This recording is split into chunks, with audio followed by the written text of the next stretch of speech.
Hey, you guys, welcome to Let's Study. It's a series here at Arise where we read a chapter out of the Bible every single day. Today, we're reading out of 1 Kings chapter 4.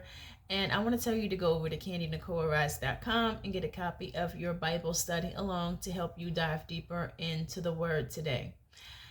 Before we begin, you guys, I want to go ahead and apologize, okay? Because I am about to murder some names, okay?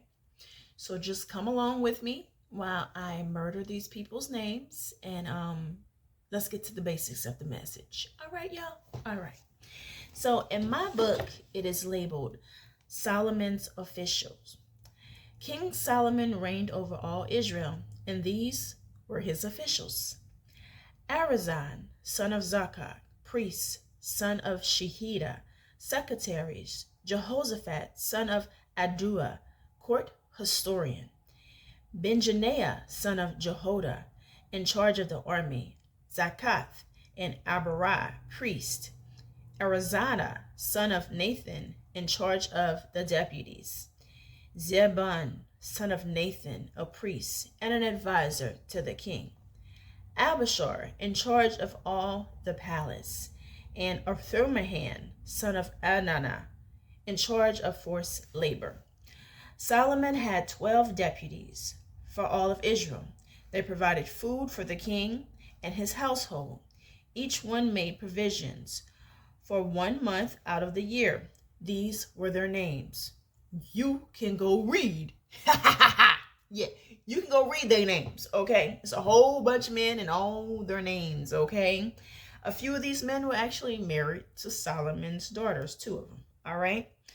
Then, to concur on this matter of all these names, there was one deputy in the land of Judah, okay?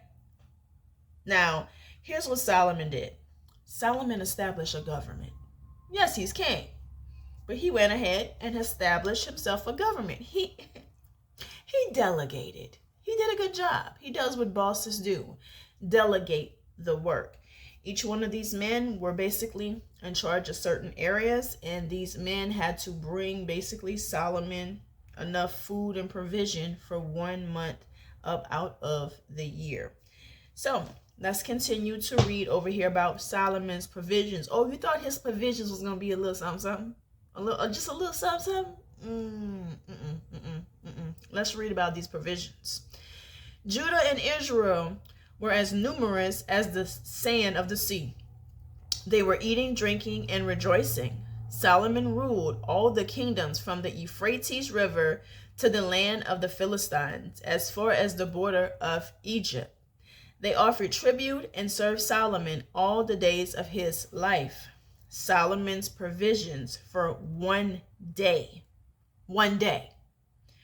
were 180 bushels of fine flour, 360 bushels of meal, 10 fattened cattle, 20 range cattle, and 100 sheep and goats, besides deer, gazelles, roebucks, and pen-fed poultry.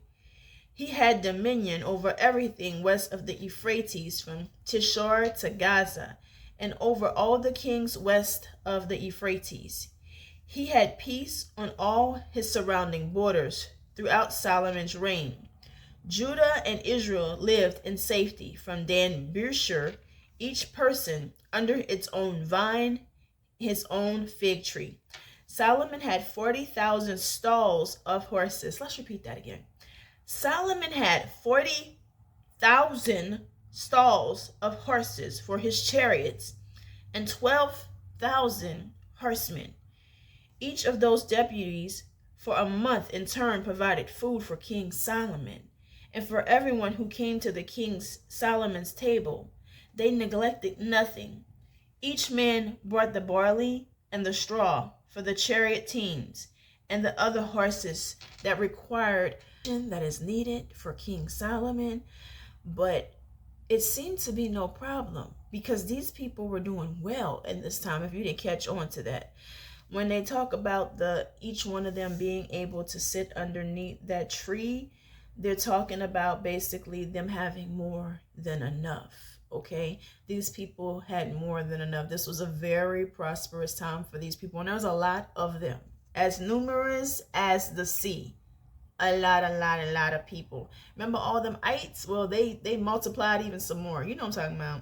The parasites, the Ammonites, and the Nanites.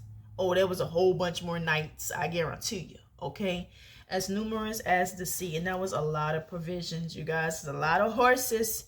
It's a lot of power that is here with King Solomon. Very mighty. Lots of riches and provisions are here now. So, verse 29, it says, God gave Solomon wisdom, very great insight and understanding, as vast as the sand on the seashore. Solomon's wisdom was greater than the wisdom of all the people east, greater than all the wisdom of Egypt. He was wiser than anyone, wiser than Ethan the Israelite, and Heman, Korthal, and Daran, son of Methal. His reputation exceeded to all the surrounding nations. Solomon spoke 3,000 proverbs, and his songs numbered 1,005. He spoke about trees from the cedar of Lebanon and the hippos growing from the wall. He also spoke about animals, birds, reptiles, and fish, emissaries of all the peoples sent by the king on earth, who had heard of his wisdom, came to listen to King Solomon's wisdom. This wisdom came straight from the foot of God. This was just something that was his gift. Wisdom was his gift, and he had an abundance of it. So much so that he basically attracted people to him. It was his light. It attracted people. So tomorrow we're going to pick up in 1 Kings chapter 5. I encourage you again to go over to KandiNicoleArise.com and get a copy of your Bible study along so that you can dive deeper into this word. I'll see you guys tomorrow.